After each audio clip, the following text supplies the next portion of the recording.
No matter when you go, Rome is a great city to visit because you can see all 4 seasons. Winter, spring, summer, fall, oh no! The collapse of Roman civilization is brought to you by Audible. More on that later. There's a lot to unpack with the fall of Rome. Why it happened, when, and even if are hotly debated questions, and the academic discourse can start to sound like a game of Clue. Well, I say it was the Vandals with the sack in 455. No, stupid, it was Constantine with the Christianity in 312. Oh, can't you see it was the Ottomans with the cannons in 1453? So, instead of just digging into all the theories of the buffet with all the stupid accents that make my head hurt, I'll show you late imperial history, give my take, and hopefully help you draw your own conclusions about the fall of Rome. So, let's do some history.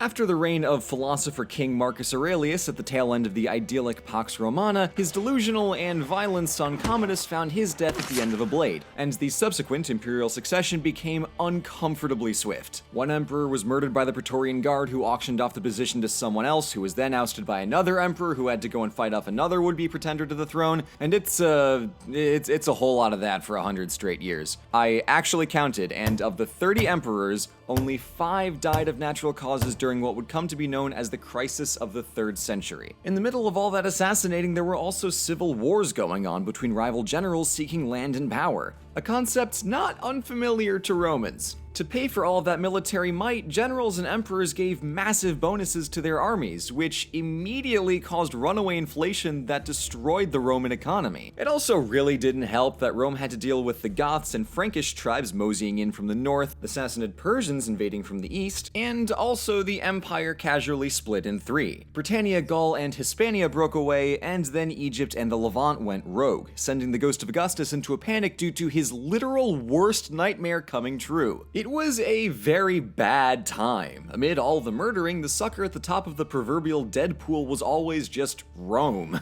Written wills show pervasive doom and gloom, and nobody made public works because there's no money, and also if the world was going to hell, what's the point? I also feel like it's probably implied, but I think I should probably just clarify that cities were getting sacked all the time. So, to recap, 2 invasions, 2 rogue states, 2 plagues, which I hadn't even mentioned earlier, but that was also going on, emperors murdered biannually, runaway inflation. You might reasonably expect the Roman world to shatter into pieces any minute now. Hi, Emperor Diocletian here for Flex Tape, the super strong crisis-proof tape. Right here we've got the Roman Empire. That's a lot of damage. Let's seal it with some reforms. Diocletian's big change was the institution of the Tetrarchy, which split the administration of the empire between 4 territories, ruled by 2 senior Augusti and 2 little Caesars. I'm not even kidding. This kept things much more local, where government could be more effective across an objectively way too big empire. Some of his reforms were less effective than he might have hoped, and some of his reforms were murder more Christians, so the man's a mixed bag for sure. Diocletian eventually retired from being emperor in 305 to go farm, which would be hilarious if it wasn't actually a culturally monumental gesture to relinquish power after a crisis and return home in direct emulation of the early Republican hero Cincinnatus. But also, like, come on, what a power move to just retire from being emperor. One thing Diocletian really didn't count on was that in his absence, the Augusti and Caesars would immediately start fighting civil wars with each other. Oh no, how could this shocking twist have happened? We never saw this coming.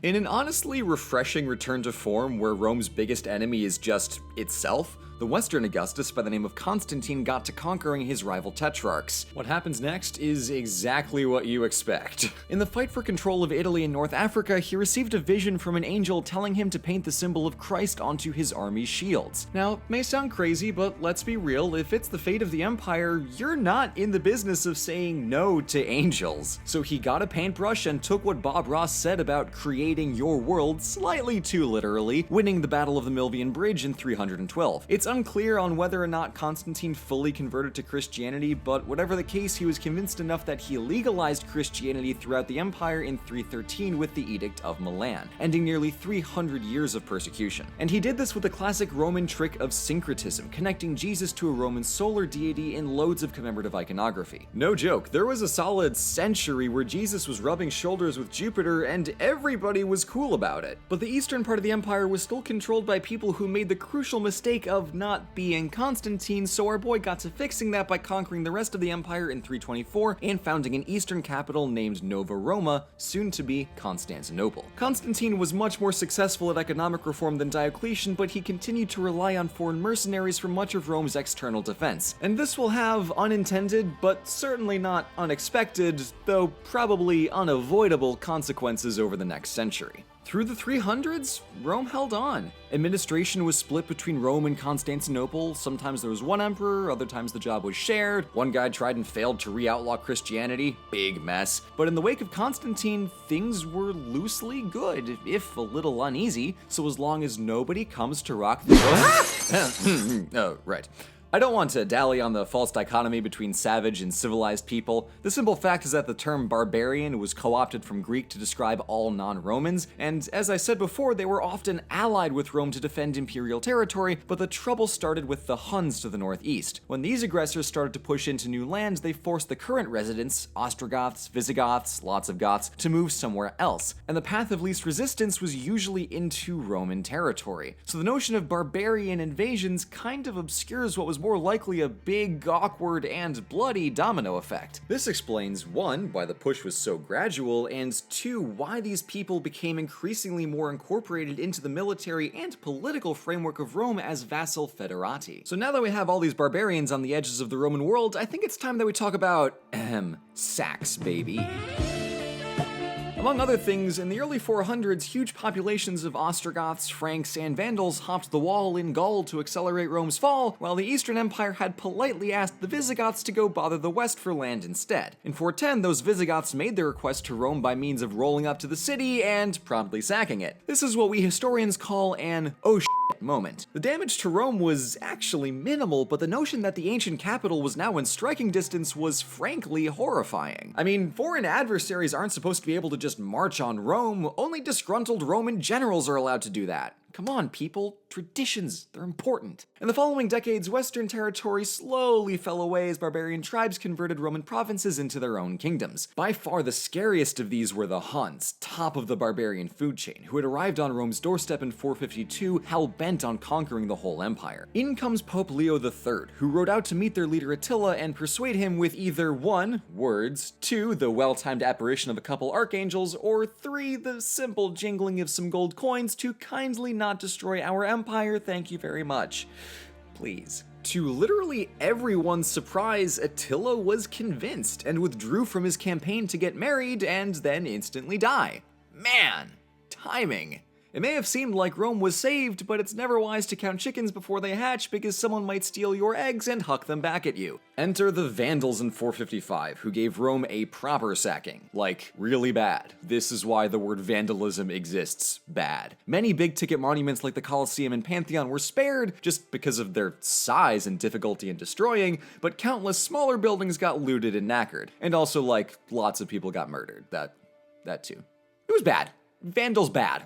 Gonna go out on a limb on that one. With all this talk of things going terribly for the western part of the Roman Empire, what about the east? Well, Emperor Theodosius left it in his will that his 2 sons would each inherit half of the Roman Empire. In other words, to show you the power of local bureaucratic delegation,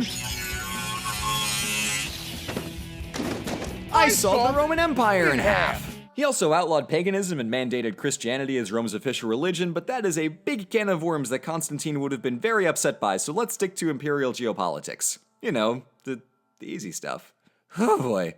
From 395 on, Rome was permanently split between East and West in a decision that's pretty easy to criticize. On its face, this completely left the West for dead, as it was poorer and less urbanized, it had less stable food sources than Egypt, and a far longer border to defend. And with every bit of land that went to quasi-independent kingdoms, they had fewer and fewer resources to pay their armies. But on the other hand, no, it's just a death spiral. Theodosius put the Western Empire into a straight-up death spiral. This is about the time that you'd hope for a strong Diocletian or Constantine-type emperor to show up in the West and turn things around, right? Guys? Oh boy, this is definitely the end. In less than a century, the Roman Empire had gone from this to this. So how about we call it, okay? The armies of King Odoacer conquered Italy and deposed the 16-year-old emperor, the poetically named Romulus Augustulus, sending word to the Eastern Roman Emperor that he had assumed control of the Western Empire on your behalf, to which Constantinople said, "I didn't ask you to do that, but thank you?" To which Odoacer responded, "You're welcome." And with that, the Western Roman Empire had been replaced with a series of Frankish and Gothic kingdoms, and Italy was ruled by non-Romans for the first time in 700 years. As you can see, the East was still going strong, admittedly to the persistent and pervasive detriment of the West, and in fact it will continue to thrive for another 1,000 years. Some scholars like to argue that the fall of at least Western Rome didn't really change all that much, and in fact was the opening act to a vibrant medieval world, and that's an argument you can certainly make, but in point of fact, the entity that was the Roman Empire collapsed like the Republic before it, and I think it's irresponsible to speak as if a millennium-spanning state based in the city of Rome did not just go poof.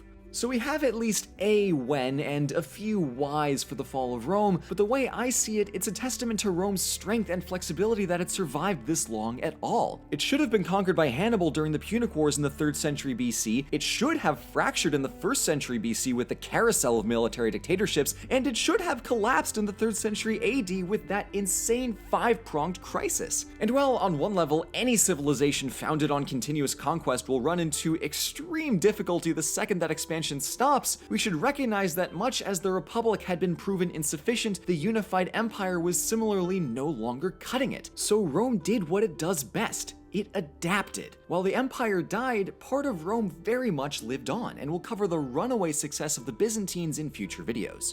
Now when you look at it this way, I think it makes a little more sense. City of Rome, kaput. Empire of Rome, poof. Civilization of Rome? That's still going strong.